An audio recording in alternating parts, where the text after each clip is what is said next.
Peace recognized. So without further ado, Luke, would you like to introduce Mr. Dunner? So good morning, my name is Luke Chamberlain, and as Professor Lim said, I'm the editor-in-chief of the Review of Intellectual Property Law, and it's my pleasure this morning to introduce Mr. Dunner as today's speaker. He's worked in all phases of patent law, including prosecution, licensing, litigation, validity, and infringement studies, and counseling. He has vast technical experience in chemical engineering, chemistry, biotechnology, and pharmaceuticals. Mr. Dunner has litigated numerous cases in the federal district courts and is best known for appellate practice before the U.S. Court of Appeals for the Federal Circuit and the predecessor court, the U.S. Court of Customs and Patent Appeals. He's argued more than 165 appeals before the Federal Circuit. Mr. Dunner also served as chairman of the advisory committee to the U.S. Court of Appeals for the Federal Circuit for the first 10 years of the court's existence, and he was instrumental in drafting its rules. Over the years, Mr. Dunner has had a very active patent practice before the court. The New York Times reported that he has argued more Federal Circuit cases than any other litigator in the United States. Mr. Dunner was inducted into Intellectual Asset Magazine's IP Hall of Fame and has received Lifetime Achievement Awards from the Lynn-In Alliance, the American Lawyer, and the Sedona Conference, among others. Mr. Dunner is a fellow of the American College of Trial Lawyers and a senior partner at Finnegan, Henderson, Farabow, Garrett, and Dunner. Please join me in welcoming Mr. Dunner today. Thank you, Luke. And good morning. So I think I'll start out by telling you why I'm teaching this course, aside from the fact that I'm a great fan of the John Marshall Law School. But my very first lawsuit ever was in the Supreme Court of New York. And the Supreme Court of New York actually is their lowest court. It's their trial court. And it was my first case ever. And the case started in October, and therefore I didn't have the benefit of the summer months when I could go and watch other lawyers do their thing. I had never been in a courtroom before. I didn't know which table to sit at. I didn't know anything, and I was terrified. And so the good news was I won my case. But I decided that at that time that if ever I had the chance, I was going to share my experiences with other lawyers so they would never have to go through what I went through. So that they went to a courtroom, they know which is the plaintiff's table, which is the defendant's table, which is the appellant's table, which is the appellate's table. They would know all the minutiae that they needed to know beyond how to win the case, which I couldn't teach them how to do. And so I reached a point where I had clerked at what was then the Court of Customs and Patent Appeals. I was a law clerk for the chief judge of that court for 2 years, and I really learned a ton of things about that court and about appellate work in general.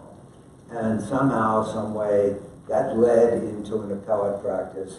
And actually, the number that Luke gave you is a little understated because it was written a few years ago.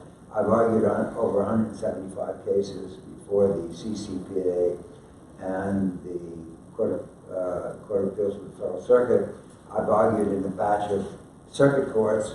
A few years ago, I had my first case ever before the Supreme Court, which I lost, but which was a wonderful experience. I actually won 2 motions that day because I moved my 2 daughters, who were both lawyers, into the bar of the Supreme Court, and both my motions were granted by the Chief Justice. And so, in any event, this course is all about bringing that dream I had during my first appearance before a court to life. And I'm basically sharing the experiences that I have picked up through the many cases I've argued before appellate courts. I ended up writing a 2-volume text, which I have in front of me, which basically is a how to do it text. If you want to practice before the Federal Circuit, or in fact before any appellate court, because the materials in this court basically are useful in any appellate court, because they rely heavily on the Federal Rules of Appellate Procedure, in addition to the Federal Circuit rules themselves, and it's form-based, so that if you need to file a motion, if you need X, you need Y, you need Z, this book has a form in it to show you how it is done. So you no longer need to be terrified. You could, when you're finished with this course, you hopefully will be ready to argue your first case before the Federal Circuit or any other appellate court. And so I'd like to start by telling you first a little about the Federal Circuit. The Federal Circuit has been in existence since 1982. There are 18 judges on it, but only 12 of them are active. 6 of them have senior status, which means they can hear cases. They can take a vacation for much of the year. They need to have a 1/4 caseload. Instead of having 4 clerks, they have 1 law clerk. The court, though, was formed at a time when the general bar, and most anybody who knew anything about appellate work, hated specialized courts. They hated them with a passion. They hated them so much that in the 1960s, a judge, who was then not a judge, but you've all heard of the Paul Weiss firm. Well, the name of the firm was Paul Weiss Rifkin, somebody, and Rifkin was Simon Rifkin and still is, and he was a district court judge in the Southern District of New York, and he was giving a talk or a testimony to a congressional committee, and he was talking about specialized courts. It was in the 1960s.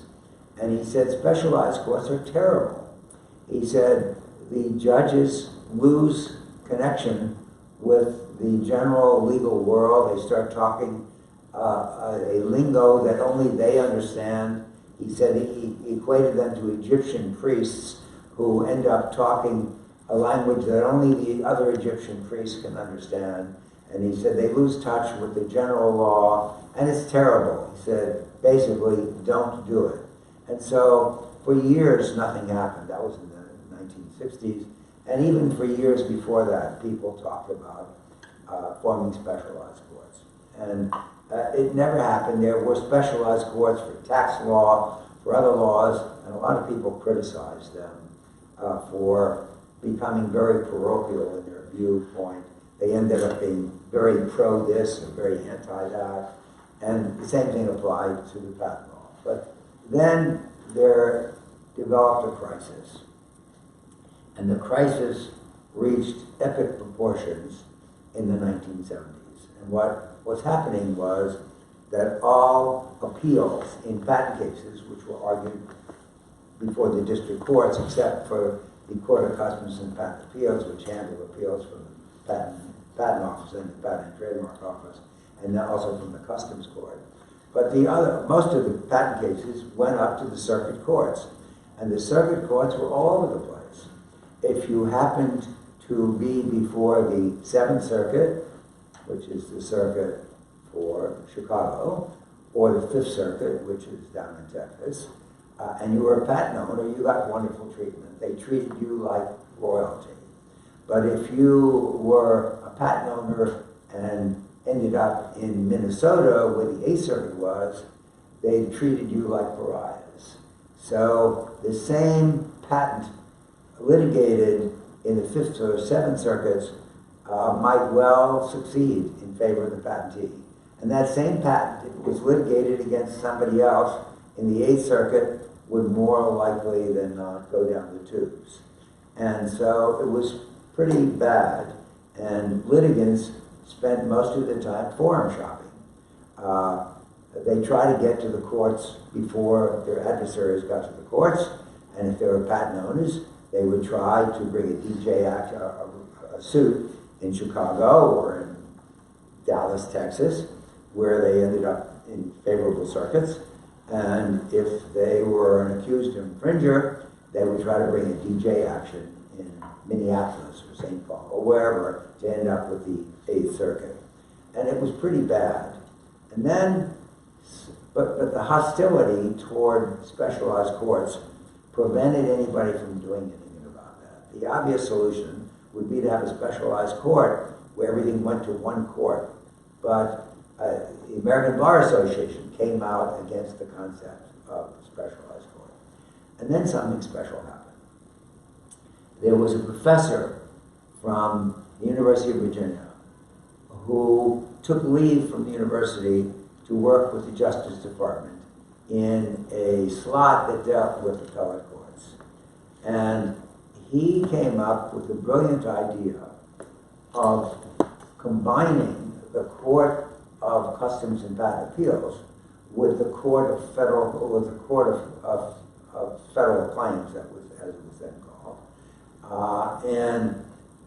One of those courts, the CCPA, had 5 judges. The Court of Claims had 7 judges.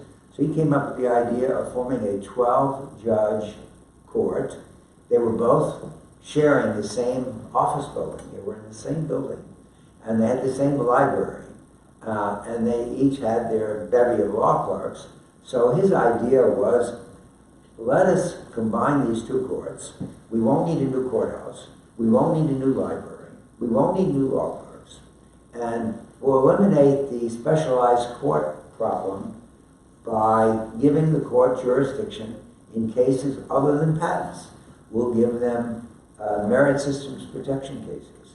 We'll give them government contracts cases. We'll give them Court of International Trade cases, which they already had from the CCPA, but we'll give them a whole collection of cases from other courts, from other disciplines, and it won't be a specialized court. And we'll make sure that the court is not populated by patent lawyers.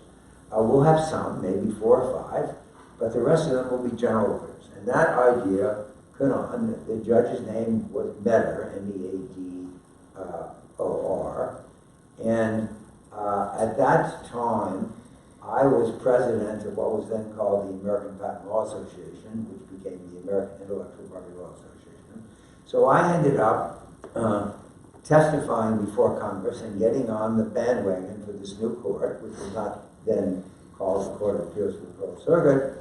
And it was fortunate that I was present at the time, because my successor was totally hostile to the Federal Circuit.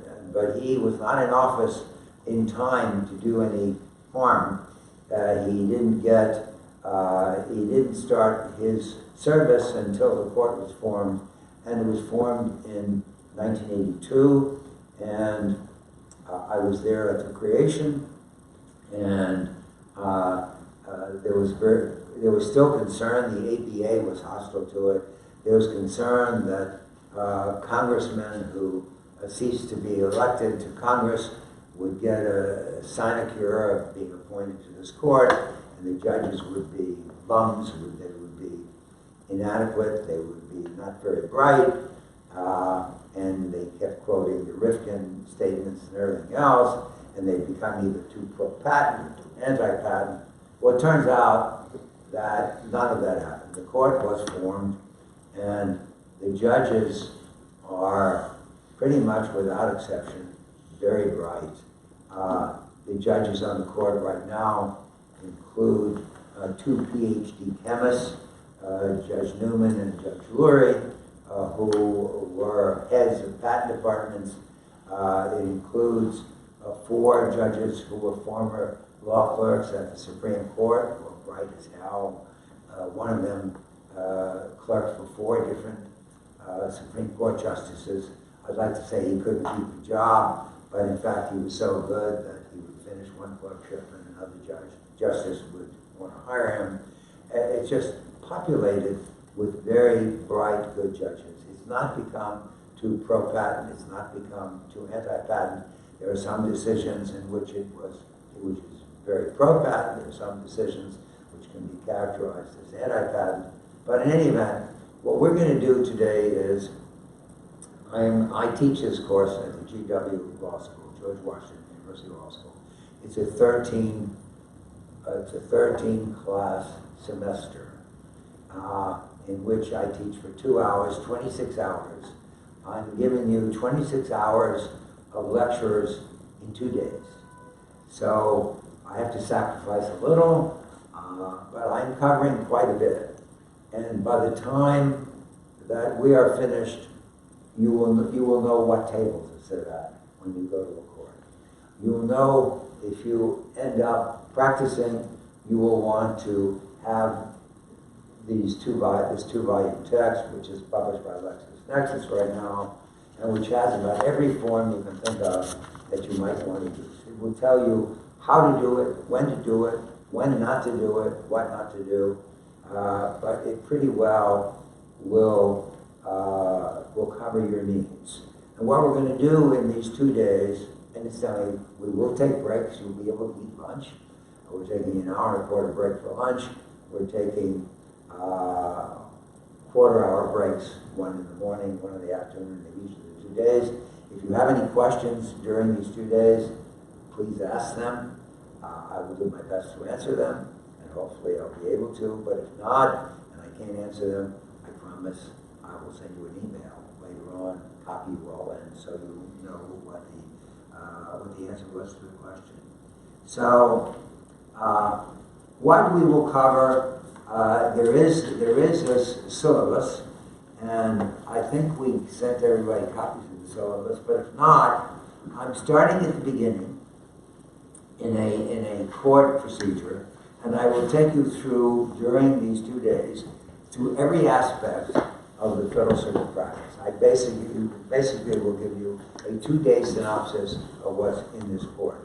But it is not a classic comics kind of presentation. I will give you in-depth tips on how to practice. The court seems working against me, and the people in charge of the federal rules keep working against me because they keep changing their rules, which is not helpful. We update this twice a year, but I have tried to include in my lecture notes all of the recent developments, but we will cover everything that we need to give you, that you need in order to practice before the court.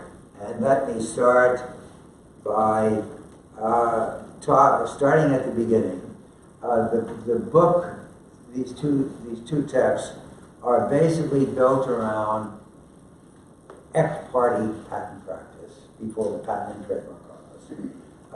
We had to start somewhere, and we felt that the best way to deal with the problem was to teach the readers and anyone else who is exposed to the text how to practice in the very basic kind of course, and that would be ex parte patent cases. But then, once we learned about ex parte patent cases, we would pretty well know how to handle ex parte trademark cases, because the basic procedures are the same in both procedures. And then we'd expand from there to inter partes patent cases and inter partes trademark cases, and then we'd expand to district court cases, and I also will cover International Trade Commission cases. Obviously, I don't need to spend 2 days talking about ITC cases, but I can give you basically a short course on that, and we'll talk. The Court of Federal Claims cases basically follow the same procedures that the other cases do. So the starting point in the ex parte patent cases are rehearings. That's the point at which you've got a negative decision from the examiner. Do I assume that all of you are familiar with patents? Is there anybody here who's not familiar with patent procedure? You're not? What is your background? background is in psychology and presently a student at law right now in the law school. Oh. I don't really have. Oh, okay. Well, that's fine. I will not, you do not need a patent background to benefit from this course. So now that I know that you haven't spent the last 40 years practicing as a patent lawyer, I will make sure I don't talk gobbledygook, or at least something that sounds like gobbledygook to you. But the basic procedure in the Patent and Trademark Office is you have tried to get a patent, and you've run into a brick wall. You have an examiner who doesn't who doesn't think you're entitled to a patent. And so the procedure is, okay, you don't think I'm entitled to a patent, I'm going to challenge you. And the first place that you challenge the examiner is in rehearing. That's not unlike anything else. Every legal procedure has an opportunity to ask for reconsideration or rehearing. And the Patent and Trademark Office has a board. It used to be called the Board of Patent Appeals and Interferences. It's now called PTAB, the Patent, Trademark, and Appeal Board. And so the first thing you need to do is you have to file a request for reconsideration. I say you have to, you really don't have to, because you can directly appeal. You can go from the examiner's adverse decision directly to the Federal Circuit. And the appeals, as I'll point out to you, there are some kinds of cases where the only place you can appeal to is the Federal Circuit. But there are certain other kinds of cases in which you have an option to go either to the Federal Circuit or an appropriate district court. And we'll go into some detail. But I'm assuming that you have a chance first to tell the examiner he or she doesn't know what he or she is talking about before you go up on appeal. And I will give you one caveat, and that is there's a danger of asking for reconsideration. And the danger of asking for reconsideration is that you may end up worse off than you were. If you got a bad deal from an examiner, and the examiner goofed and made some stupid statements and stupid decisions, and that sometimes happens, and it often happens that the attorney makes a stupid statement or a stupid decision. But we're assuming that you're challenging the examiner and you have a basis for doing it, but there is a downside, and the downside is that you will end up worse off than you were, because you'll find that the PTAB may actually improve on what the examiner did and may convert a fly-by-night opinion into something which was more formidable, making it more difficult to prevail if you end up at the Federal Circuit. But nevertheless, there are lots of petitions for rehearing, and I should also note that the chances of getting anybody to change are not great, because having done something one way, the likelihood that there will be a change of mind, a change of view, is a lot less than 50-50. But in any event, our starting point is you've got an adverse decision from the examiner. You have appealed to the Board of Patent Appeals and Interferences, or the PTAB as it is now called, and you've got an adverse decision from that tribunal, and the question is, what do you do? And your choices are either to go directly to the appellate reviewing court, or to ask for reconsideration before that panel. And so the first rule you have to remember is that there are certain timetables for doing things in the appellate world. And moreover, there are lots of different procedures involved in this 2-volume text and in the things I'm going to tell you about. And there are so many different procedures, some of them having different time limits, and some of them having different word limits. For example, when you file a petition, they tell you how many words you can have in your petition, in the main petition, in the response, in the reply. And if I asked you to remember all of the numbers involved, your eyes would spin.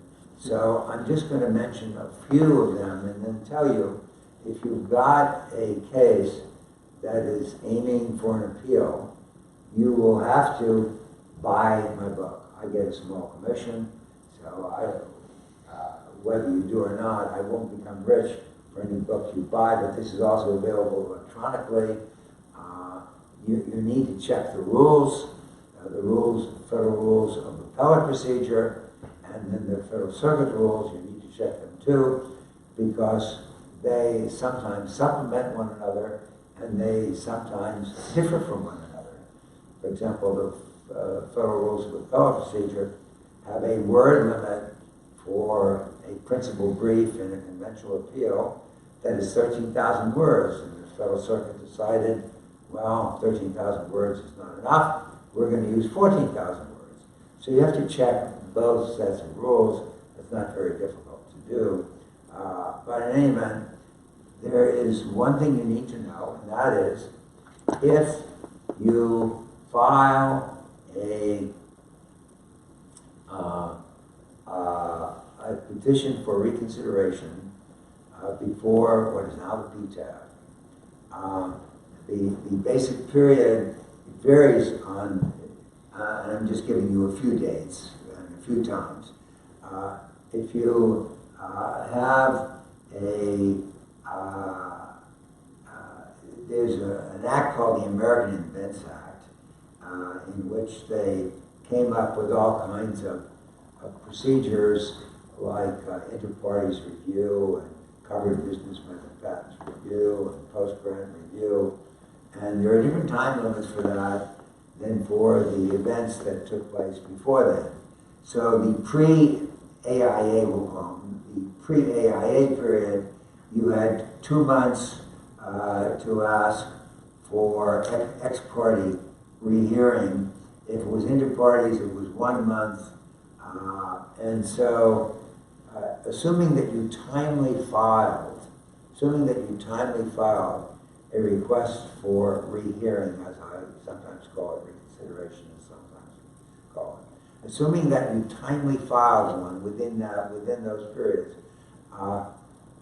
there have been cases where somebody has timely filed a request for reconsideration and then got antsy and said, well, I don't want to wait until the PTAB rules on my rehearing, until I've argued it and the PTAB has ruled. I'm going to file my notice of appeal to the Federal Circuit. And there are also time periods for that. There's a 60-day time period, 63-day time period for post-AIA appeals in the ex parte world, and for pre-AIA appeals, 2 months. Again, that varies so much that you can remember those dates, but you're going to have to look it up each time you have a case to make sure you're in the right ballpark. But assuming that you jump the gun and you file a notice of appeal to the Federal Circuit, and you file it within the period for reconsideration, or without it. But if you file it within the time for your appeal, in other words, the period for appeal being 63 days or 2 months, depending on what kind of case you have. If in other words, if it's a timely Federal Circuit appeal, the jurisdiction of the PTAB will immediately be revoked automatically, and the case will end up going on appeal, and you will take jurisdiction away from PTAB, and it will not be able to rule. But if you prematurely file your notice of appeal to the Federal Circuit, but you do it outside of the 63-day period or outside of the 2-month period of filing appeals, the PTAB will not lose jurisdiction. The Patent and Trademark Office will just sit on your notice of appeal until the PTAB has ruled, and then when the PTAB has ruled, it will automatically come to life. Your appeal will automatically come to life, and you won't have to file a new notice of appeal. But the bottom line is, for those of you who have taken this course, or for those of you who have read the rules and everything else, you won't do that. You won't file a premature notice of appeal to the Federal Circuit. If you want to file a rehearing request, petition as it is called, to the PTAB, you do that. You'll hold your fire on the appeal. You'll let the PTAB do its thing. And if you still lose, you'll be able to go up to the Federal Circuit. Now, at that point, I'll have to tell you there are lots of different kinds of cases going up to the Federal Circuit. And in the olden days, they had two kinds of cases in which the party wanting to appeal to the Federal Circuit would have an option. And the option would be to go either to a district court in which venue and personal jurisdiction were proper, or to go to the Federal Circuit. You had a choice. You couldn't go to both places. You could go to one place or the other.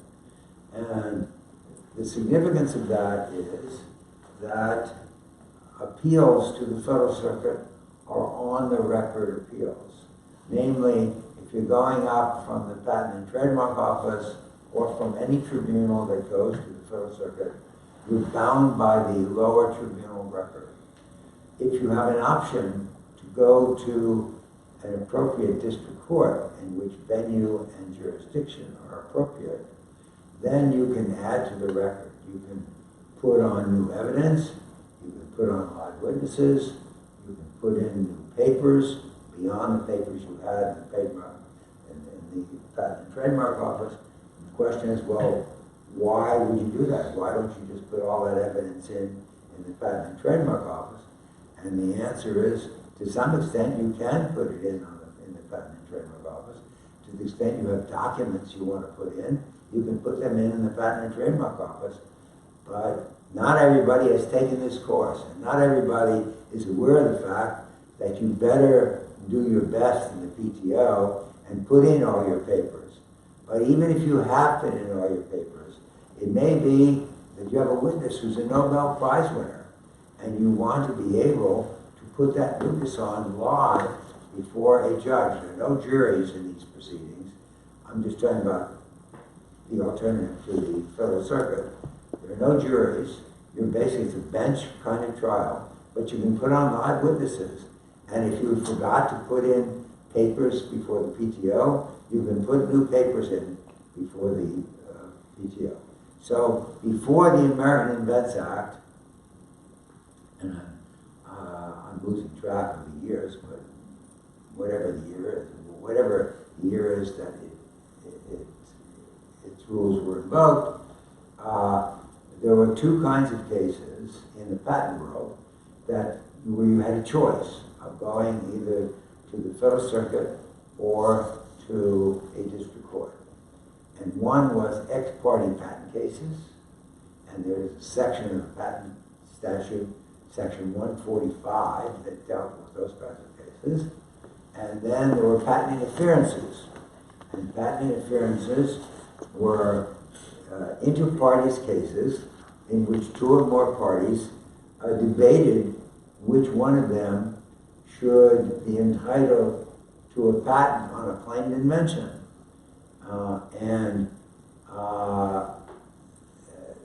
Those interferences were replaced with the American Invents Act by derivation proceedings, in which the issue was did one party steal the invention from another party? And maybe steal isn't the right word, but that's essentially it.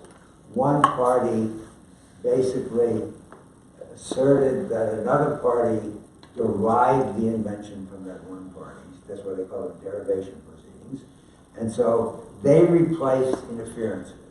And they, in turn, are entitled to have the choice between going directly up on appeal to the Federal Circuit or going to an appropriate district court. But since interferences did not cease to exist the minute the American Invents Act took place, there were some interferences that had been declared, but it was still in process. And there were some interferences that maybe were well down the line. Well, they couldn't just say, you're out of luck, we've now passed the law, and all the money you've spent on your interferences is going to be wasted because we now have only derivation proceedings. So there's an interim period during which, and that still exists, but it's slowly but surely ceasing to exist, where there are some derivation proceedings and there are still old rule interference proceedings. So the old rule interference proceedings, if they were early enough, can still have your choice, and the new derivation proceedings, you can still have your choice. But the ex-party cases, still you have your choice to go to a district court or to the Federal Circuit. Now when I say, I told you, a district court in which venue and jurisdiction were both proper, and the jurisdiction part is clear. Every district court in the country has subject matter jurisdiction over these cases, but not every district court in the country has personal jurisdiction over the parties to this case. And so you have to make sure that the court in which you want to go, if you're taking that option, and the two sections of the statute I mentioned, the ex-party cases are section 145 of Title 35, Title 35 being the patent statute, and the inter-parties cases is 146. You don't need to remember those numbers, but those are the sections that are involved, and we'll talk a little more about it later on, but because you have to satisfy the venue requirements, and the venue requirements limit the number of courts you can file one of these actions in. So we call them de novo proceedings because you can put in new evidence. And as I'll point out a little later, the standard of review is different if you have a direct appeal from the PTO to the CC to the Federal Circuit than it is if you have an appeal from a district court in one of these de novo cases to the Federal Circuit. And that's, as I will point out, that's a very significant difference, and it will make the 146 and 145 cases more popular than they ever were before all this started.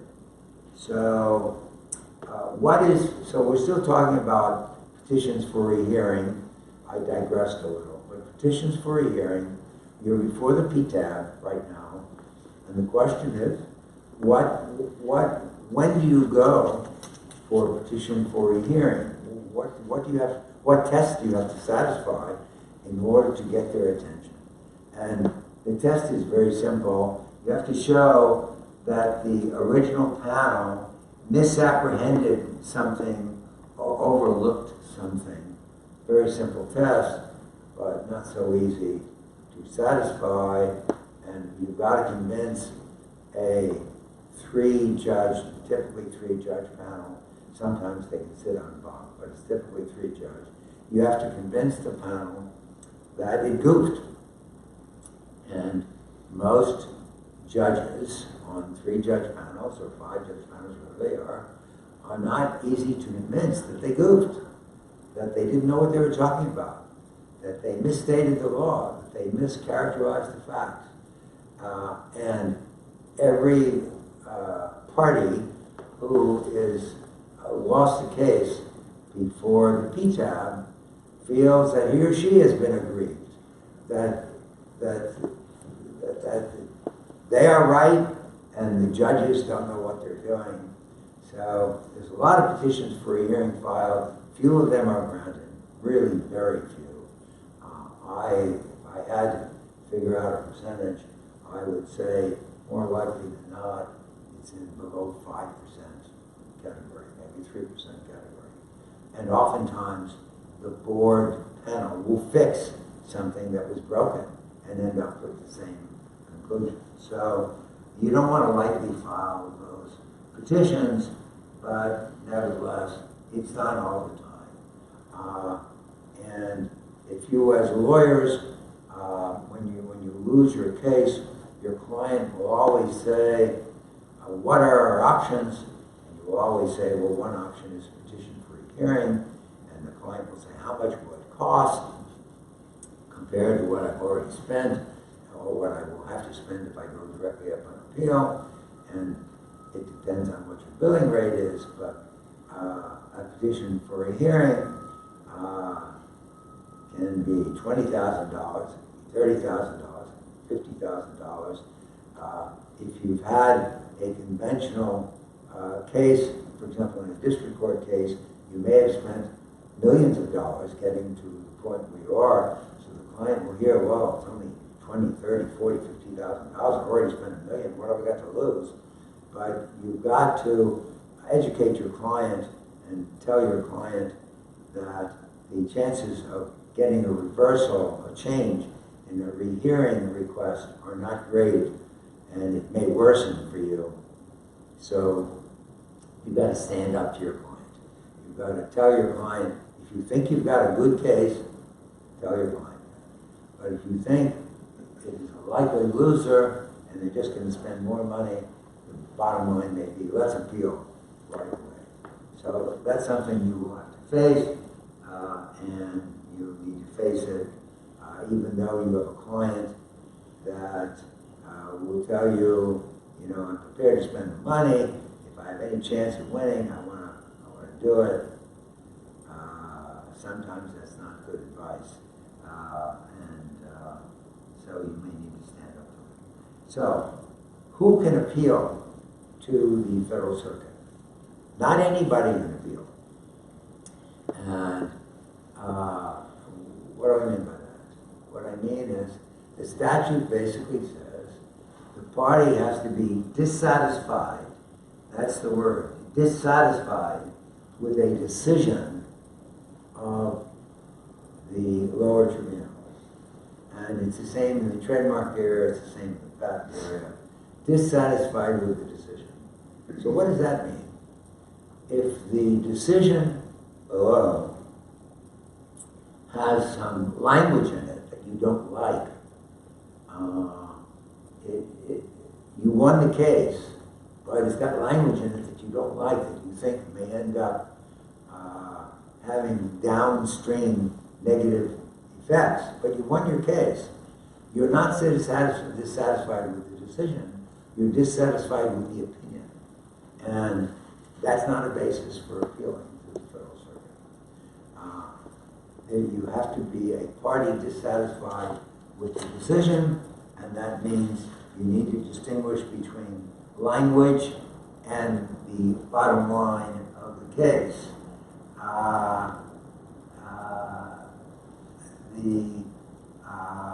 You also have to have what the court has characterized as a concrete stake in the outcome of the case.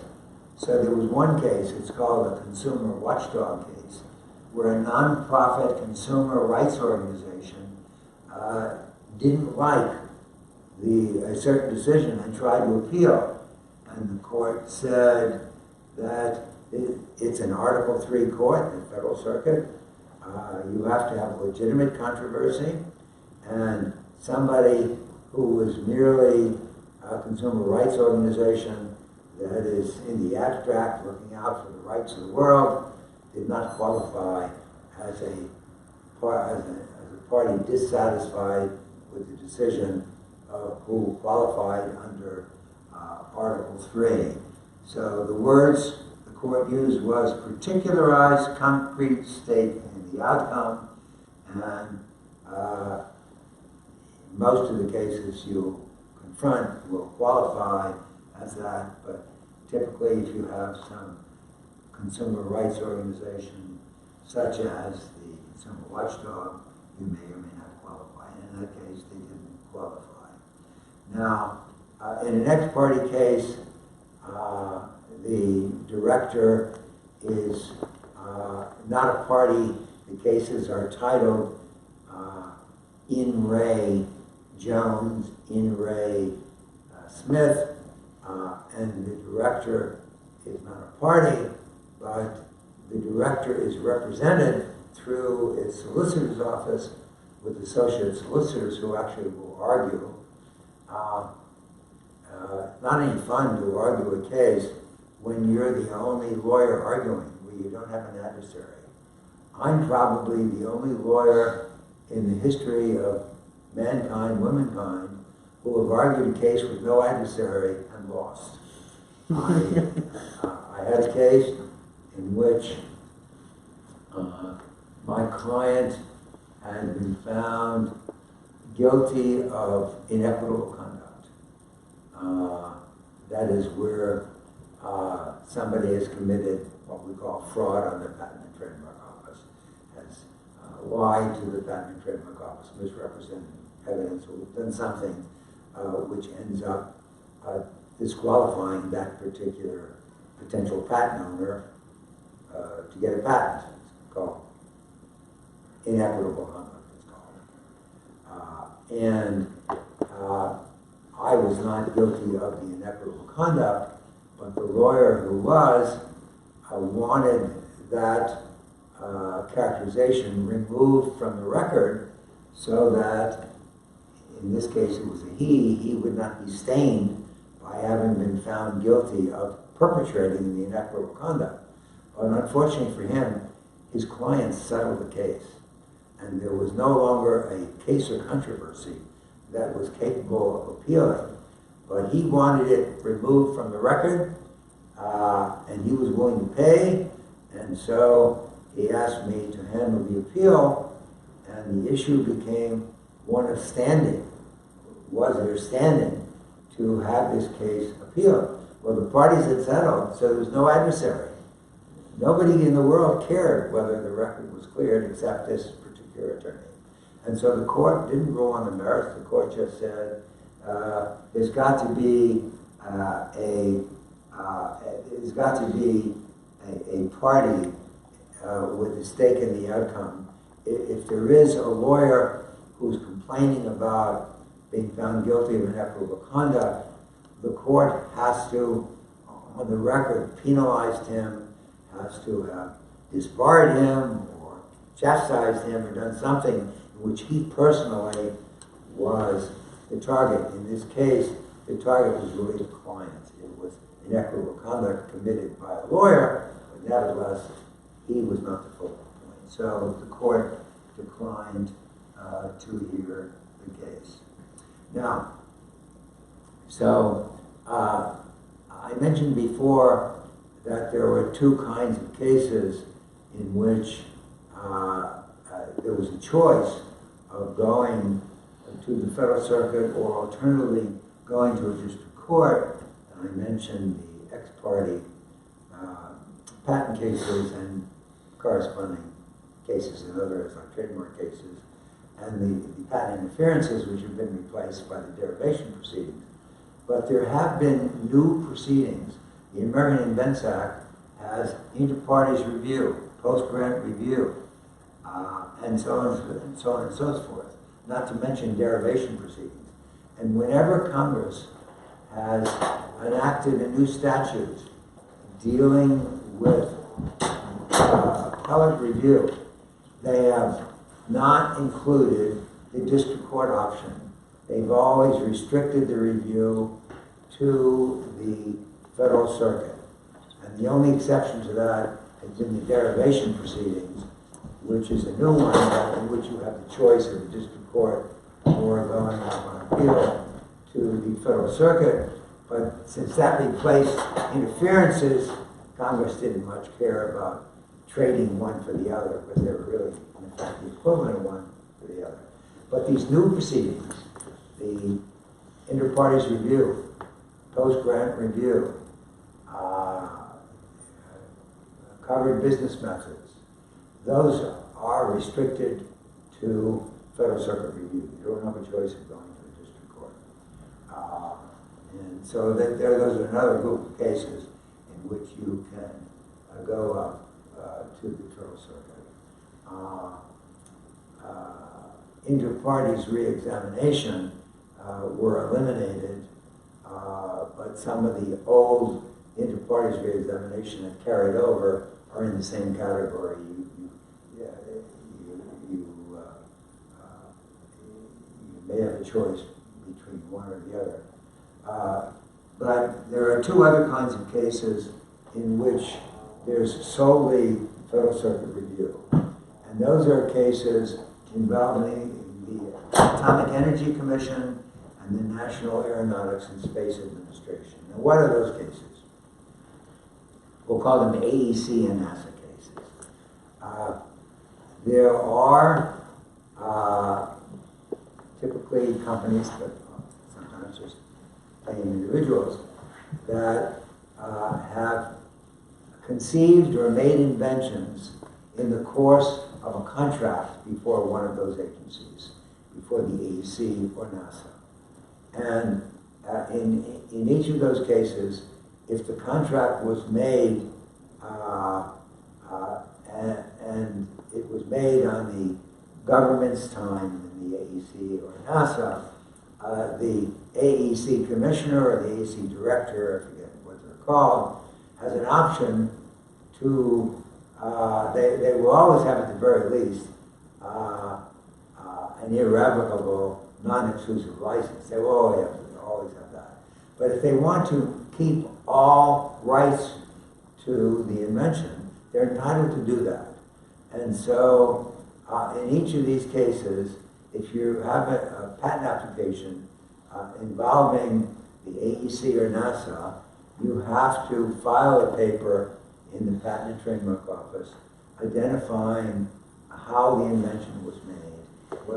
Was it made independently? In other words, if the invention involves the atomic energy field or involves the aeronautics and space area field, then your invention is in the category where the PTO wants to know, was it invented or conceived in the course of a contract with one of these agencies, and you may end up in a situation where the head of the AEC or the head of NASA or his or her designee will elect and say, I want to keep title to this. I don't want to share it.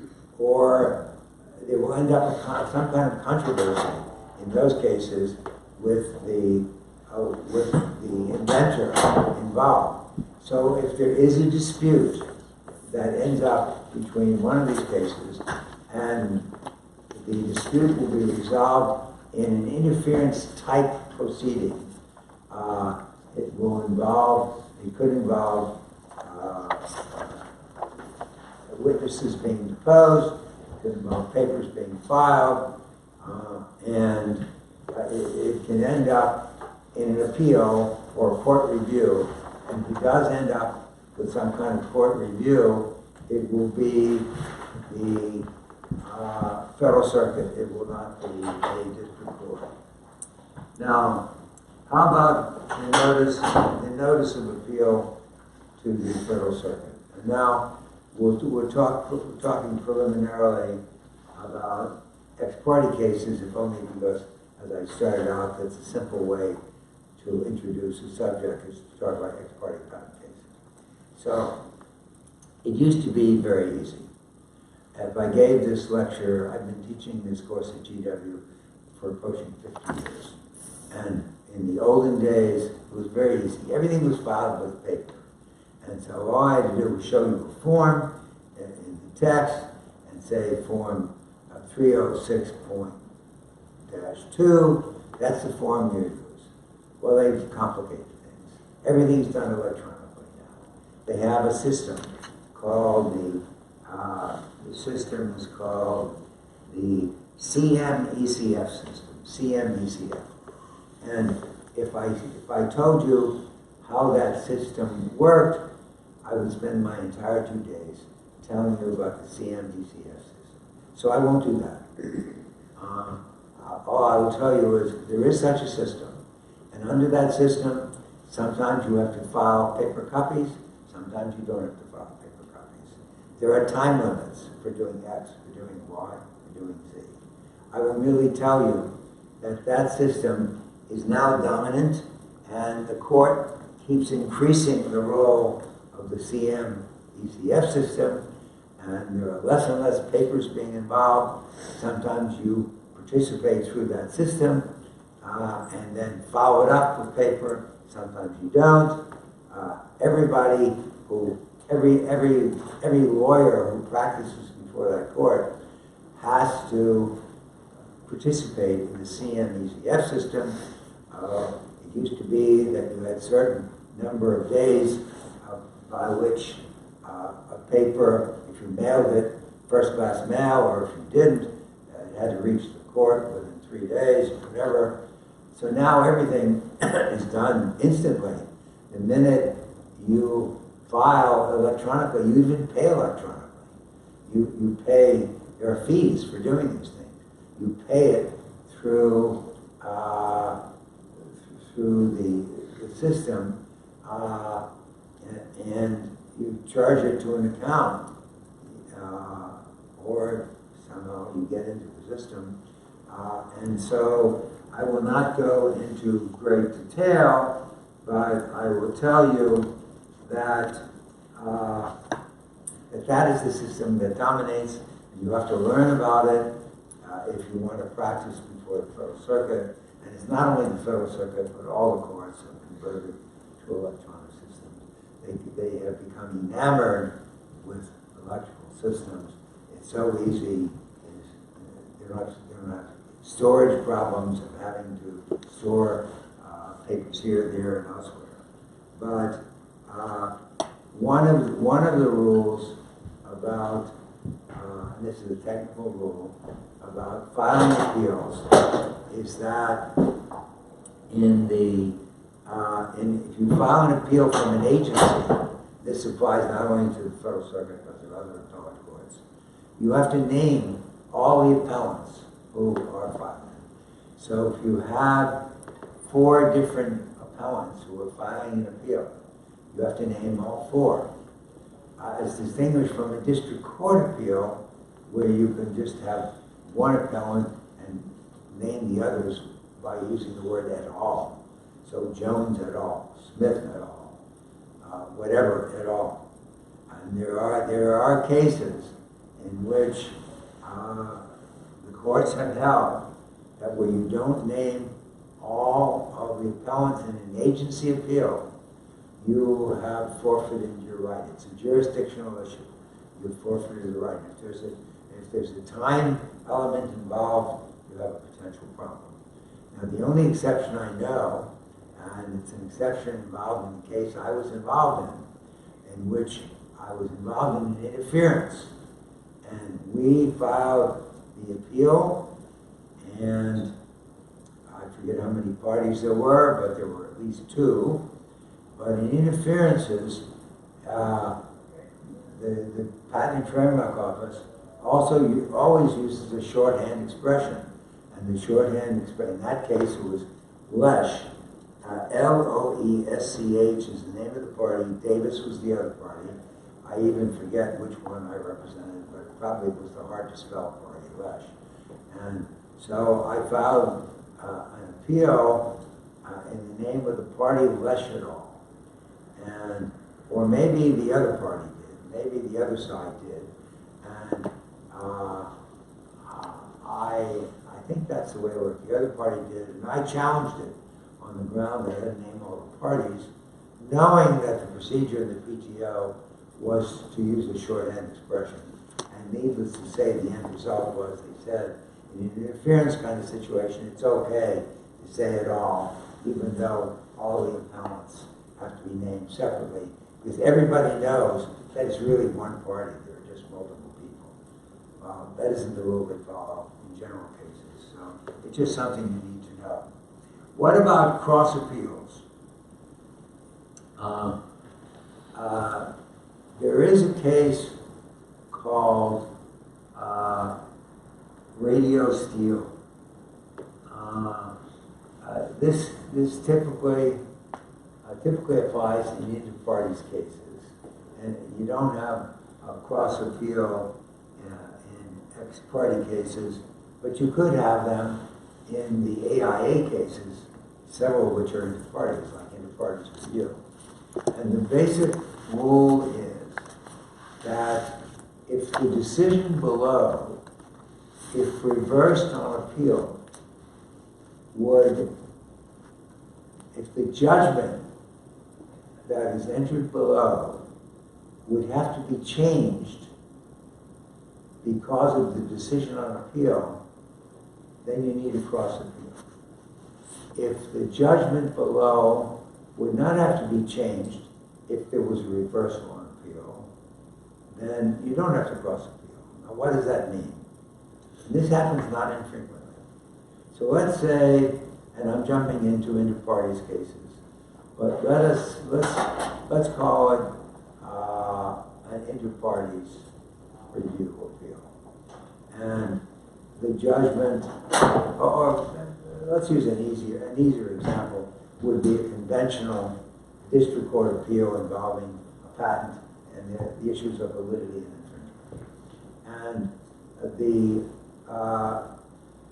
the district court finds the patent is not invalid, or as some people call it, the patent is valid. The technical term is not invalid. There have been some cases that have said that. But as a shorthand expression, we'll call it valid. The patent is valid but not infringed.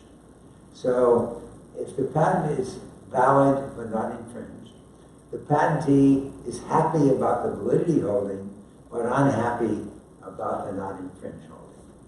So the question is, the patentee obviously is a party, potentially an appellant in an appeal, because the bottom line is the patentee hasn't won. If a patent is declared valid and not infringed, the patentee doesn't, it's not a happy day for the patentee, because the patentee will only get money or an injunction or both, if the patent is held both valid and infringed. So the patent for sure will want to appeal, assuming that the patent has a case worthy of appeal, the patentee. So the question is, does the accused infringer, having won below, to win on one of two issues, still leaves him a winner, because he ends up not having to pay anything?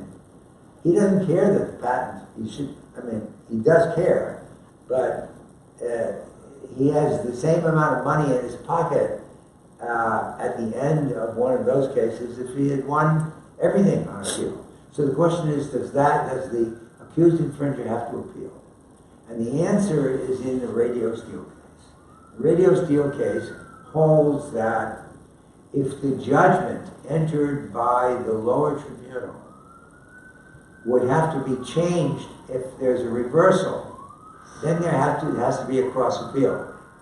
So translated into the example I gave you, if the district court held the judgment, which is the paper saying, is how I rule, if the judgment just says, I rule for the defendant, that's all it says. It doesn't say, I rule for the defendant on validity, I rule against the defendant on infringement, or vice versa, whatever it is, but just says, I rule for the party. Or in this case, rules for I rule for the defendant.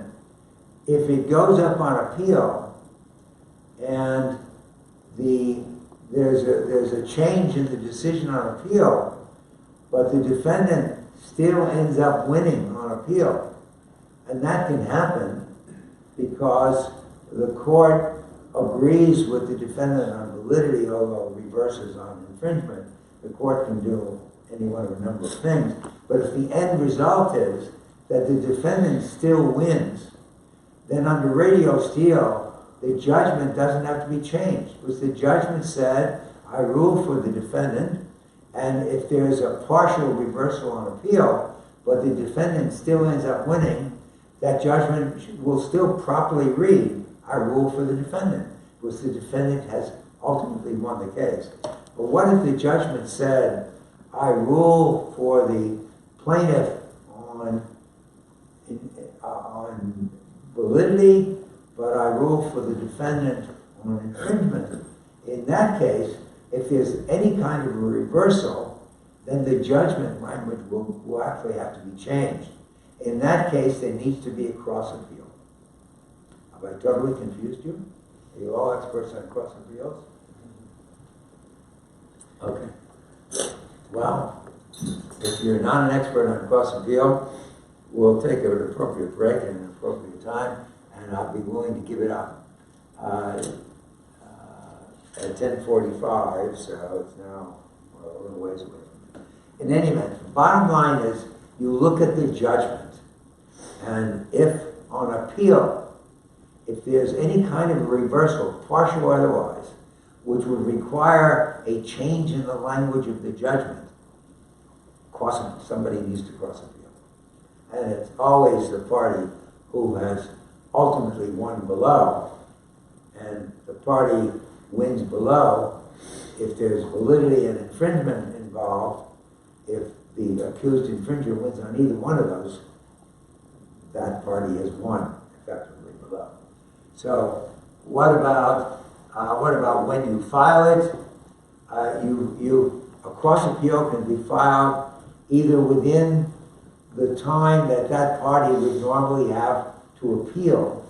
So post AIA, I told you in ex parte cases, and even in some inter partes cases, 63 days for an appeal. So the party has the alternative, the later of the normal time that party would have to appeal if the party was not cross appealing, which is to have a conventional appeal, or 14 days from the other side's appeal. So, and notice when we call them cross appeals, if the party entitled to cross appeal wanted to jump the gun, that party can be called an appellant. The party has lost on an issue. So, in any event, the cross appeal procedures is pretty conventional, but a subject of a lot of confusion because the question exists in a lot of minds of when you have to cross appeal and when you don't have to cross appeal. Now, in agency decisions, there's also something called the certified list. And the certified list is a list of all of the papers filed in the lower tribunal. It's like all the docket entries, whatever you want to call them. So there are two events in an appeal from an agency. And the PTO is an agency, the Court of International Trade is a court, the International Trade Commission is an agency. So when you have an agency appeal, there are two triggering events. One is the certified list, and one is the docketing of the appeal. And I won't, under the CMECF system, cases are docketed almost instantly. The minute it's within minutes of your actually entering the system and paying the appropriate fee. And for the agency, the docketing of the case triggers the requirement to file certain papers after that case is docketed. And the papers are typically the entry of appearance by attorneys, the certificate of interest, meaning who are the real parties in interest, which the judges need to know, because they need to know whether they should disqualify themselves, and so on and so forth. And the triggering event for those papers is the docketing of the appeal. But the triggering event in agency appeals for the briefing schedule is the filing of the certified list. And typically the certified list has to be filed within a certain number of days after the docketing of the appeal, typically 40 days, so that the briefing schedule doesn't start until the certified list is received from the agency at the court. And the briefing schedule, we'll talk a little about briefs, but I will tell you now that the briefing schedule, the appellant's brief is due on the triggering date, which is typically 60 days after the receipt of the certified list, and then the responsive brief by the appellee is 40 days, and then the reply brief, it used to be 14 days, it's now 21 days, and in the cross appeal, instead of 60, 40, and 21, it's 60, 40, 40, and 21. So those are things, if you have lots of appeals, you remember those days. If you have only one appeal every 10 years, you probably don't have those dates in your head, but that's what the rules are. If you have a few cases under your belt, you make sure you check the rules. And if you're practicing law, you get a good paralegal or a legal assistant who specializes in cases going before the Federal Circuit. We have a legal assistant in my law firm that knows more about Federal Circuit appeals than I'll ever know. She knows all the dates, all the page requirements, all the CMECF requirements, and so we call her all the time. She's worth her weight in gold. We don't pay her in gold, but she's worth her weight in gold. So, in any event, there are any questions on anything I've covered up to now? If not, I'll keep going. Okay. There are... Can I ask a question? Pardon? About the cross appeal? I didn't hear you. Can I ask questions about the cross appeal? Yeah. About anything else? So the standing issue before that, you mentioned for you to a party to be able to appeal, you have to be satisfied with the judgment, the decision of the So tribunal. when I said the cross appeal can be the appellant can jump the gun. Yeah, but when you say then for cross appeal, then it depends on what's the language in the judgment. Take the example as you gave, Yeah. that you have a decision from a district court ruling in favor of the patentee on validity and then ruling in favor of the accused infringer on the infringement, right? Right. And then basically when you go on appeal, the accused infringer is pretty happy about the door judgment, right? Right. So how does that party satisfy the dissatisfied with the decision? Yeah, right. That's a good question. And the answer is that the court will regard the decision on validity as his being dissatisfied with that decision. The court is, that's how they'll do it. In other words, there is case law saying you need to distinguish between the decision and the opinion and the reasoning. So your question is a very good question. But the way they treat that is, in these cross-appeal situations, they will treat the decision on, in the example I gave you, on validity as the accused infringer is dissatisfied with the decision on validity. That's the answer to your question. That's the first time that question has ever been asked. It's a really very good question. So basically, the accused infringer is required to file a cross appeal? Yeah. So, Well, required only where the judgment, yeah, right. in other words, if the judgment just says, I rule for the accused infringer, then no matter what happens on the appeal, unless it's a total reversal, he will be happy, or she will be happy. And if it's a total reversal, then it doesn't matter. Right. So, but that's a really very good question. Okay, thanks. I'm glad you asked. The next time I lecture, I'll anticipate that. I'll give you part of my salary, which is 0. Okay. So there are 2 appeals. There are 2 kinds of appeals. And one of them is an appeal as of right. And one of them is an appeal by permission. There are certain appeals where you have a right to appeal. You are dissatisfied with the decision, and that's the conventional appeal. And appeal by permission, as you all probably know, that finality is something that the courts require before you can appeal. You need to have a final lower tribunal decision. If it's an interlocutory decision, the courts hate piecemeal appeals.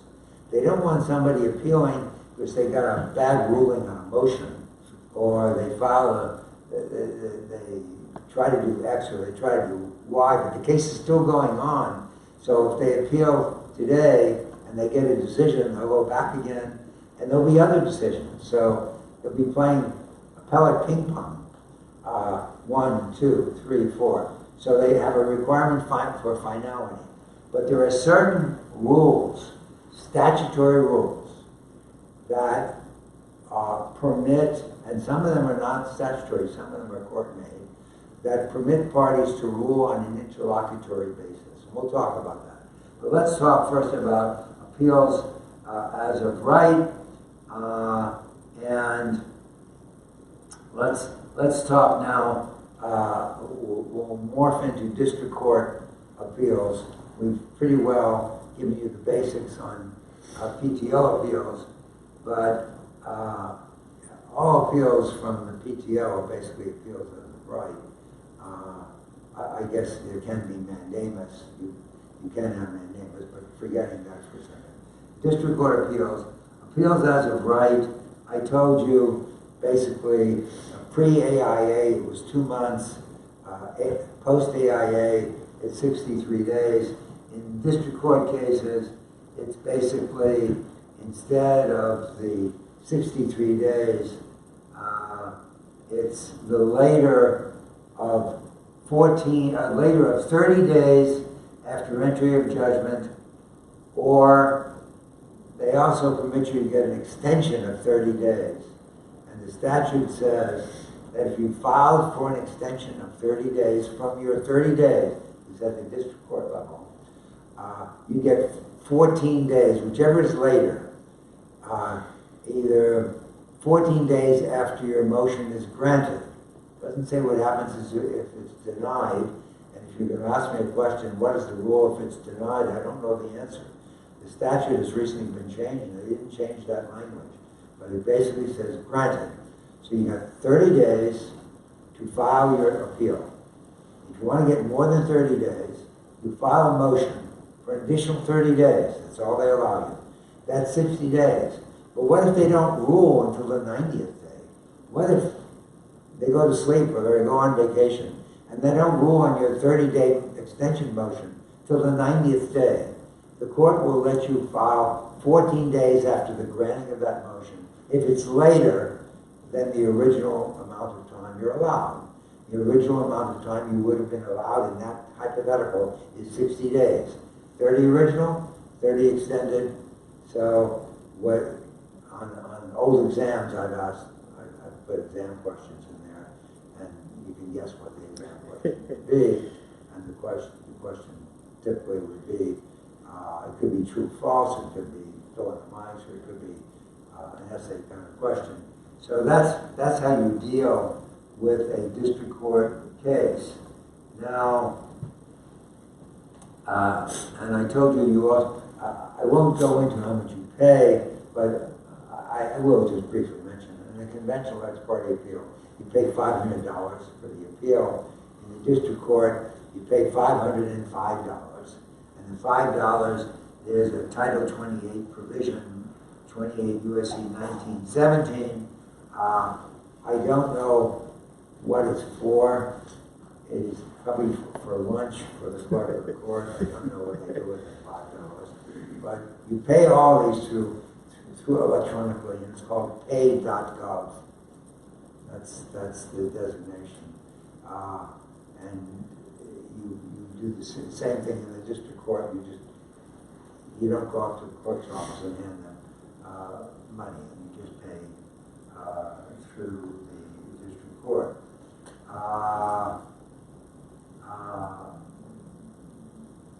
And you have to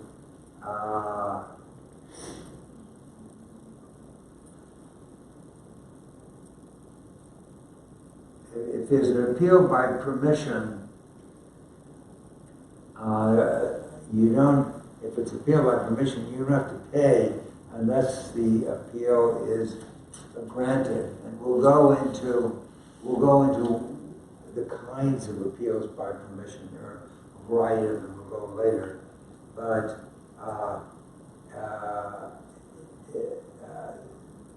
if it's there are certain kinds of appeals that are interlocutory, but they may not be appealed by permission. But there are certain kinds of appeals that are appealed by permission, where you have to get permission of the district court, and one where you have to get permission of the Federal Circuit, both permissions in order to end up on appeal.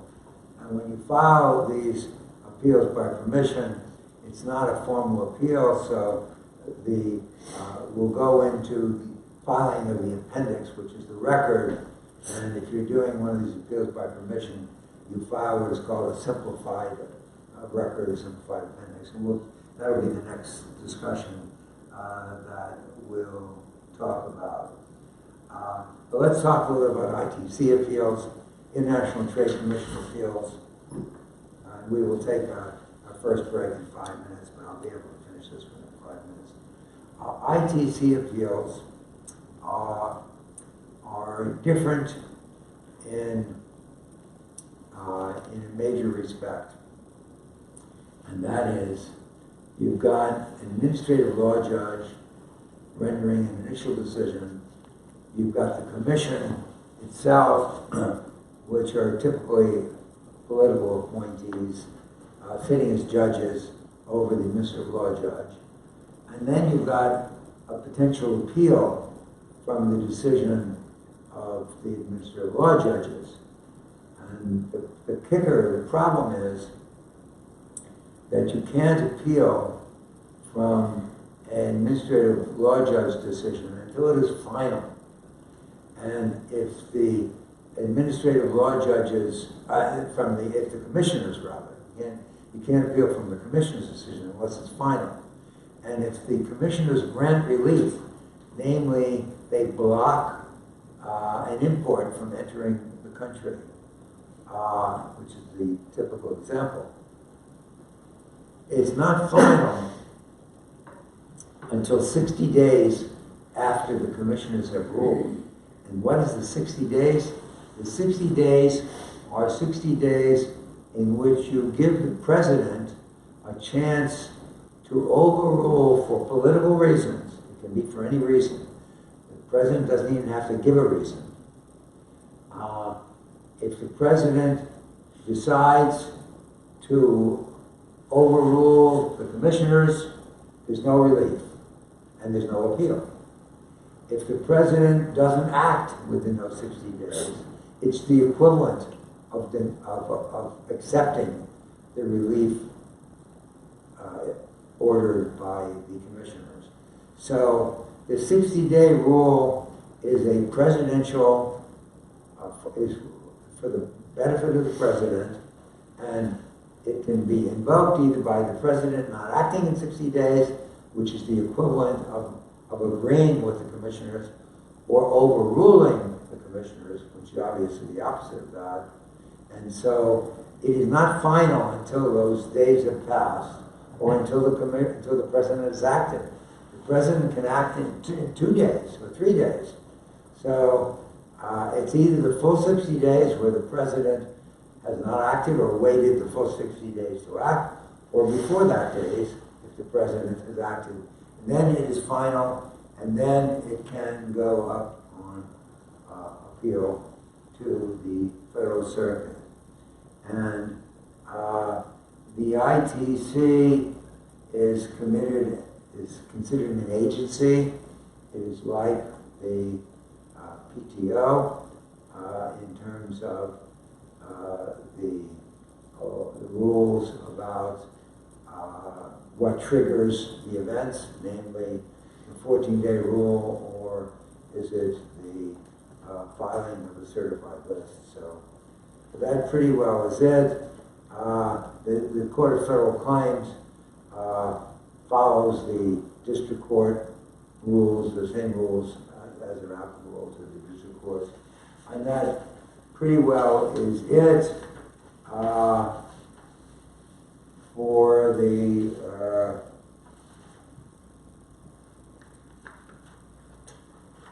let's see if I think that is it for this session. So let's take our break.